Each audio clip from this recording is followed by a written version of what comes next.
En este video hablaremos sobre el sistema nervioso y la esclerosis lateral amiotrófica. Nuestro tema comprende los siguientes puntos: sistema nervioso, neuronas, sistema nervioso central, sistema nervioso periférico, esclerosis lateral amiotrófica y la relación entre el sistema nervioso. Sistema nervioso. El sistema nervioso es aquel sistema encargado de controlar y coordinar las funciones de todo el cuerpo, así como detectar, interpretar y responder a los estímulos, ya sean internos o externos. Los mensajes que se transmiten por medio de señales eléctricas son llamados impulsos. La unidad básica y fundamental de este sistema es la neurona.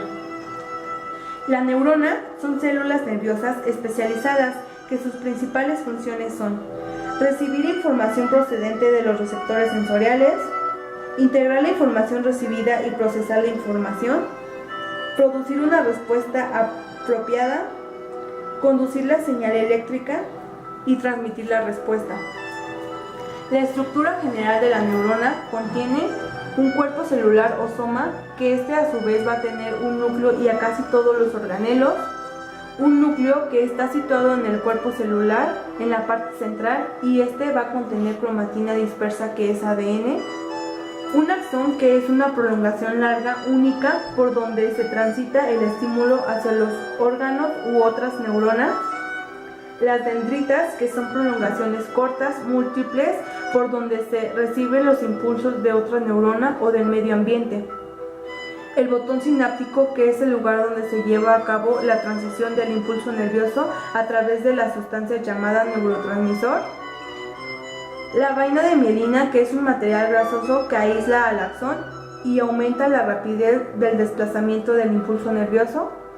Y los nódulos de Ranvier, que son espacios que se forman entre las vainas de mielina y estos agilizan los impulsos. Las neuronas se clasifican según su estructura. Una de ellas es la bipolar o interneurona, las multipolar, que son neuronas motoras, la unipolar, que son neuronas sensitivas, y las células piramidal. También son clasificadas según su función específica. Las neuronas sensitivas o aferentes, que actúan como receptores, estas detectan el estímulo transmitiendo hacia la médula espinal y el cerebro.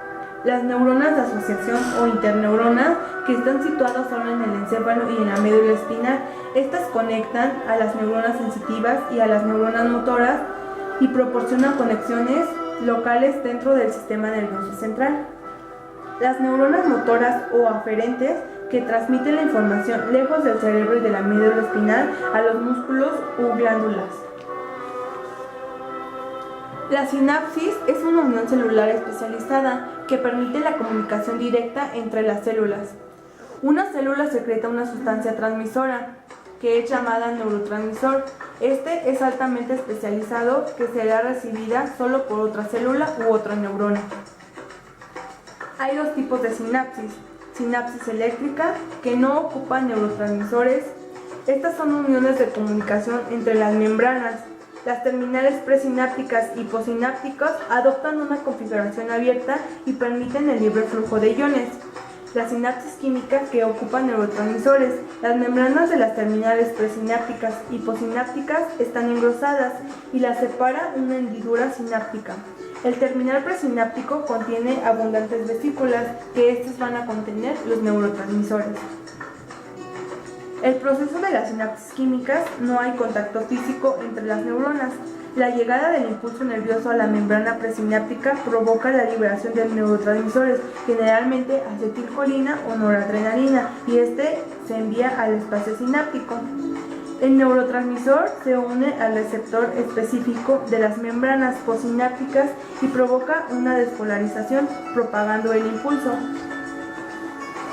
En resumen, se recibe el impulso, se libera el neurotransmisor, llega a la neurona postsináptica y se une a los receptores, hay una despolarización y se recibe el impulso.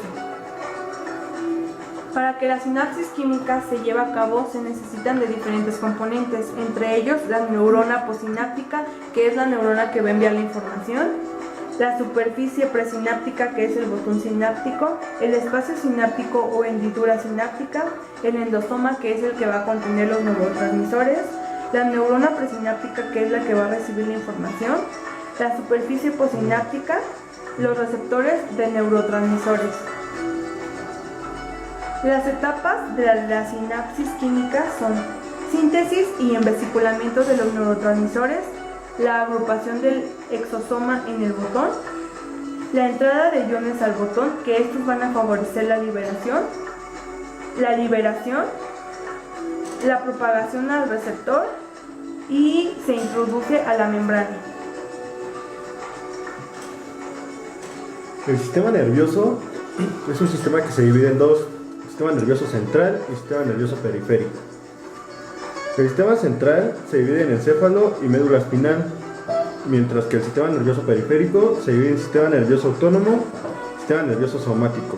El sistema nervioso autónomo está compuesto por el sistema nervioso simpático y parasimpático, y el encéfalo lo compone el cerebro, el cerebelo, el tronco cerebral, el tálamo y el hipotálamo. El sistema nervioso central tiene como función transmitir mensajes, procesarlos y analizar la información de este mismo. Se divide en encéfalo y médula espinal. El encéfalo es el encargado de originar los impulsos nerviosos y de controlar el organismo, mientras que la médula espinal contiene 31 pares de nervios por los cuales corren los estímulos nerviosos del cerebro al sistema nervioso periférico. El encéfalo recibe y procesa información sensorial, inicia una respuesta, la almacena, genera pensamientos y emociones. El cerebro es el responsable de las actividades voluntarias. Es el sitio de la inteligencia, el aprendizaje, el juicio y la personalidad. El cerebelo se encarga de mantener el equilibrio, la postura, el tono muscular y ayuda a la coordinación de movimientos finos. El tronco cerebral conecta el encéfalo y la médula espinal y regula el flujo de información entre el encéfalo y el resto del cuerpo. El tálamo recibe mensajes de los receptores sensoriales y transmite la información a la región adecuada del cerebro para que éste lo procese más a fondo. También es encargado de producir emociones. Y el hipotálamo es el centro de control para el reconocimiento del hambre, la sed, el cansancio, ira y la temperatura corporal. También controla la coordinación de los sistemas nerviosos y es el encargado de producir emociones. La médula espinal conduce señales al cerebro y desde él mismo controla las actividades reflejas. Está situada en un canal semicerrado, también llamado canal vertebral. Conduce los estímulos nerviosos del cerebro al sistema nervioso periférico y es el centro de control nervioso. El sistema nervioso periférico es un sistema que consiste de 31 pares nerviosos, espinales o raquídeos, los cuales están conectados con la médula espinal. También está formado por pares de nervios craneales, quienes se conectan directamente al cerebro. Se divide en sistema nervioso somático y sistema nervioso autónomo. El sistema nervioso somático es aquel que controla los movimientos voluntarios y activa el músculo esquelético, mientras que el sistema nervioso autónomo controla las respuestas involuntarias y tiene una influencia en los órganos, glándulas y el músculo liso. Se divide en sistema nervioso parasimpático y simpático. El parasimpático es el que prevalece durante el tiempo de reposo, actúa directamente en las actividades basales del órgano. El sistema nervioso simpático prepara el cuerpo para situaciones de estrés o actividad física y aparte da una respuesta de pelear o huir. El sistema nervioso somático está formado por neuronas sensitivas que llevan la información desde los receptores sensoriales hasta el sistema nervioso central. Este conduce los impulsos de los músculos esqueléticos para permitir los movimientos voluntarios. También es el encargado de conducir la información eferente, consciente e inconsciente, y este lleva información del control motor al músculo esquelético. Este se divide en nervios raquídeos y nervios craneales. El sistema nervioso autónomo es aquel sistema eferente que se conecta con los órganos y estructuras involuntarias. También tiene un control inconsciente interno, conectándose con los músculos lisos, el músculo cardíaco y algunas glándulas. Se divide en sistema simpático y parasimpático. El simpático tiende a inhibir la homeostasis e incrementa la interacción del organismo con el medio externo. También se da una situación de alerta y prepara al organismo para pelear o huir. El sistema parasimpático mantiene la homeostasis del organismo, tiende a regular las funciones de los órganos y denomina la función orgánica cuando no hay mucho estímulo. El arco reflejo.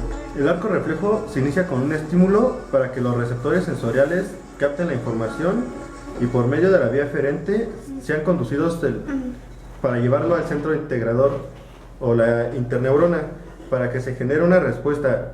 Esta es mandada por la vía eferente o neurona motora y así se genera una respuesta. Esclerosis lateral amiotrófica. Su origen proviene del griego. Esclerosis es la cicatrización o endurecimiento de una región. Lateral, ahí son llamadas las áreas de la médula espinal donde se localizan partes de las células nerviosas que dan señales y controlan a los músculos, y amiotrófica, que se divide en tres partes: a, sin o carente; mio, a los músculos; y trófica, alimentación, sin alimentación a los músculos. En general, esclerosis lateral amiotrófica es la cicatrización o endurecimiento de una región por falta de alimentación o nutrientes en las células nerviosas. Esta es una enfermedad neurodegenerativa progresiva que afecta a las células nerviosas del cerebro y de la médula espinal. El proceso normal es que una neurona motora cerebral manda el mensaje a la neurona motora de la médula espinal y está el músculo para así poder controlar su movimiento. Pero en la enfermedad de ELA, las neuronas motoras se van degenerando y esto provoca que el cerebro pierda la capacidad de iniciar y controlar los movimientos de los músculos. Aquí el daño empieza en la neurona motora cerebral, que no manda el mensaje a la neurona motora de la médula espinal y por consecuente esa no la manda al músculo, así que pierde el control de su movimiento. Los síntomas de ELA son que hay una mayor debilidad muscular, especialmente en brazos y piernas. Hay dificultad en la hora de hablar y o formar palabras, eso se le conoce como disartria. La disfagia, que es una dificultad en la acción de tragar. Hay reflejos exagerados o hiperreflexia. Los músculos se vuelven tiesos o rígidos. Esto se le conoce como espasticidad y es cuando la neurona motora superior está involucrada. Hay dificultad en la respiración. Un reflejo normal, que es señal o reflejo de Babinski. Contracciones, calambres. Las extremidades se empiezan a ver más delgadas a medida que el tejido muscular se va atrofiando. Y hay parálisis totales en las etapas finales. Los datos generales de la esclerosis lateral amiotrófica. Esta es una de las enfermedades neuromusculares más comunes en el mundo. Generalmente aflige a personas entre los 40 y los 60 años de edad. Los hombres son los más afectados en esta enfermedad. Entre el 5 y el 10% de todos los casos son hereditarios. Un 20% de todos los casos familiares resulta de un defecto genético específico que lleva a la mutación de la enzima conocida como superóxido dismutasa 1. Hay tres causas que producen la enfermedad de esclerosis lateral amiotrófica. La primera es por una mutación del gen que produce la enzima de superóxido dismutasa 1. Esta enzima es un poderoso antioxidante que protege al cuerpo del daño causado por los radicales libres, ya que al acumularse estos pueden causar daños aleatorios en el ADN y en las proteínas de las células. La segunda causa es por glutamato, ya que al haber niveles más altos de este en el suero y en el líquido cefalorraquídeo provoca que las neuronas comiencen a morirse. Y la última causa es por respuestas autoinmunes, que se dan por el sistema inmunológico del cuerpo y atacan las células normales. Diagnóstico de la esclerosis lateral amiotrófica. Este está basado primordialmente en los síntomas y señales obtenidos en la historia clínica y en el examen neurológico, el cual debe realizarse a intervalos regulares para evaluar los síntomas y ver si estos están empeorando progresivamente. Exámenes apropiados para descartar la posibilidad de otras enfermedades. Una de estas pruebas es la electromiografía para detectar la actividad eléctrica en los músculos. Pruebas que midan la velocidad de conducción de los nervios cuya anormalidad específica pueda sugerir la enfermedad de ELA. La resonancia magnética puede ayudar, pero también puede confundir otros padecimientos con la ELA. El tratamiento para la ELA. Actualmente no hay una cura para la esclerosis lateral amiotrófica. El Riluzol es un medicamento para retardar los síntomas y permite vivir por más tiempo al paciente. El baclofeno o el diazepam sirven para controlar la espasticidad. El triexifenidil Sirve para los problemas para divertir su propia saliva. Los medicamentos ayudan para reducir la fatiga, disminuir los calambres musculares, controlar la espasticidad y reducir el exceso de saliva o flema. Controlar una sonda en el estómago también ayuda, y esta sonda es llamada gastrostomía.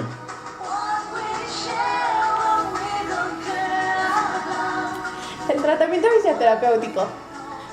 Los médicos rehabilitadores, fisioterapeutas, licenciados en actividad física, terapeutas ocupacionales y logópedas son los profesionales encargados de asegurar la independencia funcional a través del ejercicio y la utilización de los equipos técnicos oportunos. Algunos de estos son ejercicios fisioterapéuticos, electroterapia, hidroterapia, termoterapia, terapia respiratoria. Un terapeuta del habla puede enseñar a los pacientes estrategias de adaptación, modos de contestar preguntas de manera afirmativa o negativa con sus ojos. Algunas pruebas y exámenes que se pueden realizar. En el examen físico se puede mostrar una debilidad que empieza en un área. Hay temblores musculares, espasmos, fasciculaciones o pérdida del tejido muscular. Hay fasciculaciones de la lengua, reflejos que son anormales. Hay una marcha rígida o torpe. Hay un aumento en los reflejos de las articulaciones. Hay dificultad para controlar el llanto o la risa y se le conoce como incontinencia emocional. Y hay una pérdida del reflejo nauseoso. Los exámenes que se pueden hacer comprenden exámenes de sangre, exámenes de la respiración. Esto es para observar si los músculos respiratorios están afectados.